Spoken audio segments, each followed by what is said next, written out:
Welcome to Almost Here, Round the Corner Future Technology podcast with Richard Jacobs. Future technologies poised to transform our lives for better or worse are the focus of this podcast. Almost here means these technologies are now here and starting to be used, or just around the corner, from Bitcoin to artificial intelligence, 3D printing, blockchain, virtual reality, and more.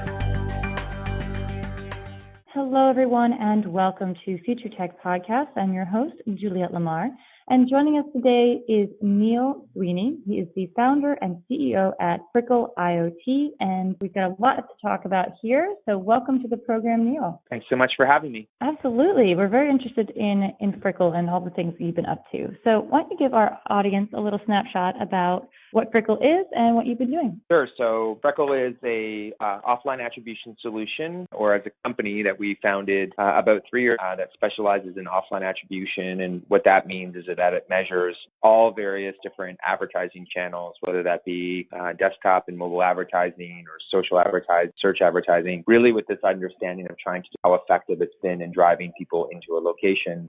We do that around the world. So we support the United States, Latin America, as well as Canada. And as I mentioned, is that we do it for all channels, and we're a pure measurement solution. So about a year ago, we started working on a new product, which was a product called Killy, K-I-L-L-I, and really with the understanding that the world was increasingly moving towards a world of privacy and compliance. And we just didn't feel that in the world of data that there was really any tools in place for consumers. And so we built Killy, launched it about a month ago, and it's a consumer-facing application. It's actually the first consumer-facing application built on the blockchain to ever be carried in either the iTunes or Google Earth. And what it allows you to do as a consumer is it allows you to obviously download the application, opt in to share various different pieces of data, ranging from validated age to location data. And in doing so, should you choose to, the ability to then enter into a one-by-one contract with a brand or advertiser where your data is being sold to them, and in return for that, they are paying you in cash. So one thing that might be top of mind is that important to note is today's digital ecosystem, your data is already being, the difference there is that you're not being paid for it. Really important because it's bringing the consumer equation as it pertains to their own data and allowing them to be compensated accordingly. Oh, that's fantastic. And there's a couple other companies out there that are trying to do a similar thing. What really sets Freckle apart from other companies? Well, the most obvious one, there's different solutions that play around with identity. I think if you juxtapose it next to the other companies that are participating maybe in the blockchain, I think the one thing that we do is we do not issue a token, nor do we issue, nor are we a company that is backed by an ICO. My philosophy on that is, your ability to actually scale a product with a token is minimal at best. And so for us, what we've really tried to do is create a value proposition for the everyday consumer, not the 1% of 1% that understand the nuances of token mechanics, try to bring that everyday consumer to the blockchain. So I would say probably the biggest difference for us is that we're very much focused on the consumer. We've tried to actually make that value proposition as simple as possible to bring a wide range of individuals from 18-year-old millennials to 45-year-old females to this individual product. That's great. And I'm really interested in Killy because, like you said, you're giving the power back to the users. So if users want to use this mobile app, what are the steps to getting involved with it? What do you need, et cetera? Sure. So it's available right now in both the United States. You can go to the iTunes store, or you can go to the Google Play Store and just search for Killy and download it. It's as simple as that. Everybody has a mobile phone, so it's pretty ubiquitous in that regard. You actually download the application, you'll be presented with a series of prompts.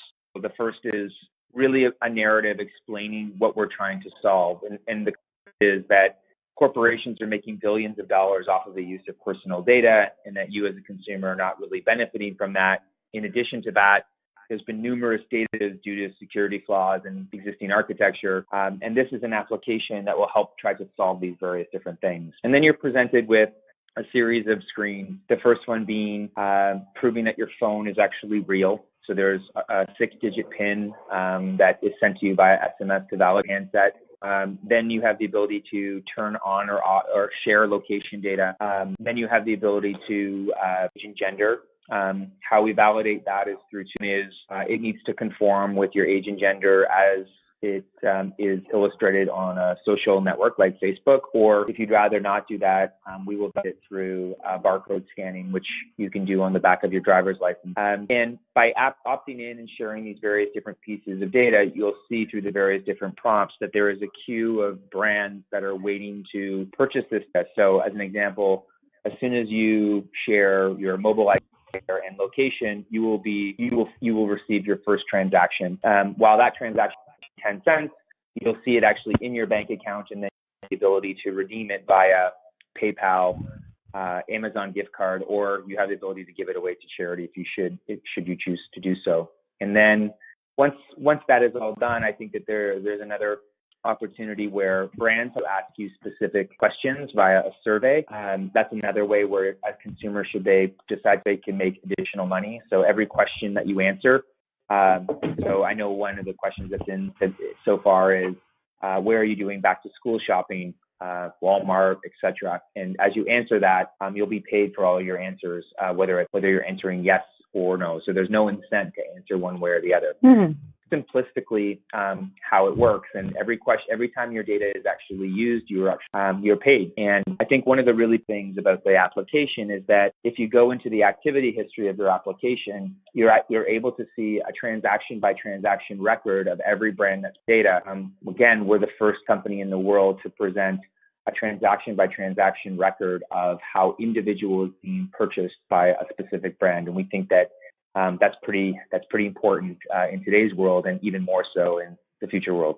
No, absolutely. And so for brands, really, the upside is that they get some information that you're giving willingly. What else is really a helpful reason why brands would be interested in this, or companies? Well, I think that there's some larger forces here. You hit the nail on where you're buying data that has a full audit trail fitted to it. So this is about this is the fidelity data you're going to get, because you are getting it directly from with that audit trail associated to it. So you would be hard pressed to find any more valuable data than that. I think the other really bigger issue is that there's a number of number of different policies that are coming to fruition. The most obvious being the one that took place in Europe on May, being the GDPR, which is regulation that forces any company that is using data as an explicit opt-in from a consumer, in addition to allowing a consumer the right to be forgotten, explaining to the consumer how their data is being used, etc.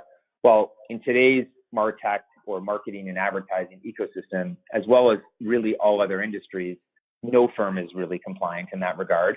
And so there are no tools in the marketplace to allow those companies that are dependent upon data to actually find this compliant data.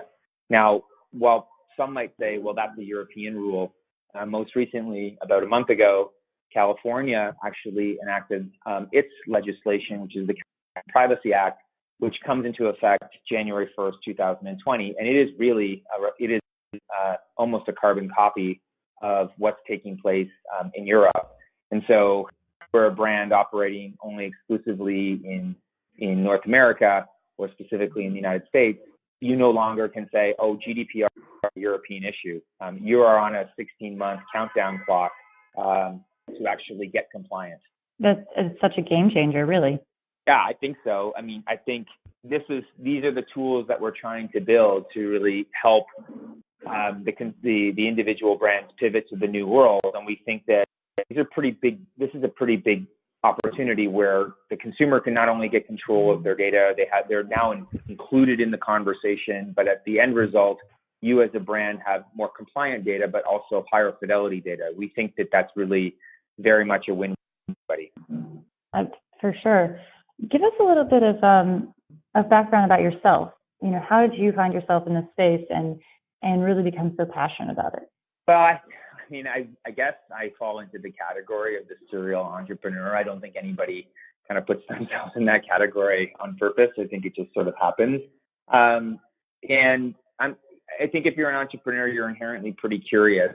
And for me, it just became pretty clear, and really a number of years ago, that the way in which data was being used, and increasingly more so, that at some point or another we were going to run into this wall of privacy, was not, for me, it was really not a question of if, it was a question of when.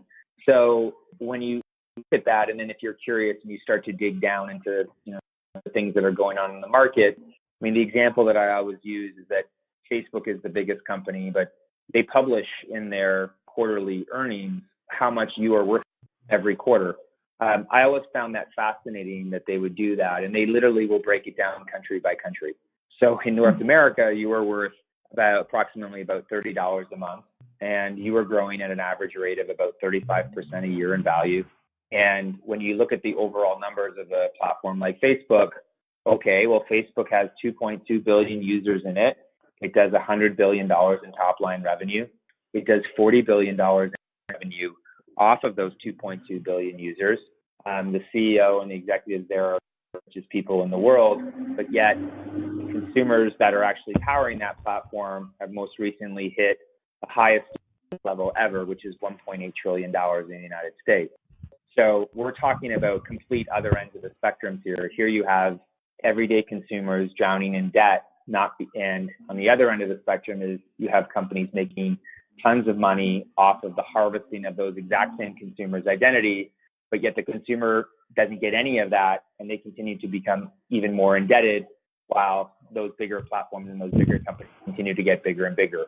I just sort of saw that as this is inevitably going to be a powder keg. It will eventually blow up.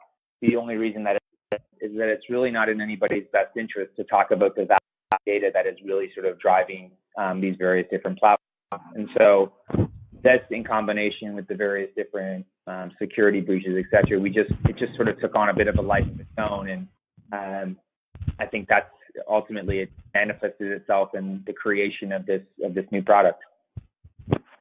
No, absolutely. And you were kind of answering my next question a little bit, that, with people are becoming more and more aware of how their data is being used. People had an idea, but then with the breaches, and now it's really come to the top of our consciousness now. Are people going to start, I guess, demanding things such as Kili for saying, hey, you can't just use my data to make money? And do you feel like things such as Facebook will eventually have to change their ways?